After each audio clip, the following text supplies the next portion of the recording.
Welcome back to another video. If you are foreigner in Korea and you are not familiar with Korean languages and you like to roam around the local areas in Korea, the Naver map is the ideal for you. And let's see how to change the language of Naver map step by step. First, launch the Naver map, and if you didn't have a Naver map on your phone, go to your app store and download the Naver map. And for the Android in Play Store, they have the Naver map. And once you download and launch the Naver map, you can see a 3 horizontal bar on your left side top corner. And in case if you couldn't see, make sure to tap on the nearby option on your bottom bar of left side corner.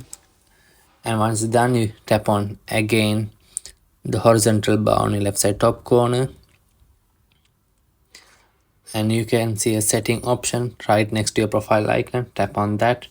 There are a lot of setting options, and slowly scroll down and you can see option called language. Go into that, and there's a few languages, so you can select the English. Once you selected, there's a pop-up asking to restart your app to translate all the languages into English. If you're happy to do it, press OK. Once you press OK, the app will be closed and relaunch it again.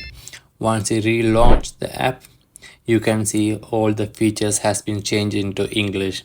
That's it, our video, and please make sure to leave a thumbs up button if you enjoy the video.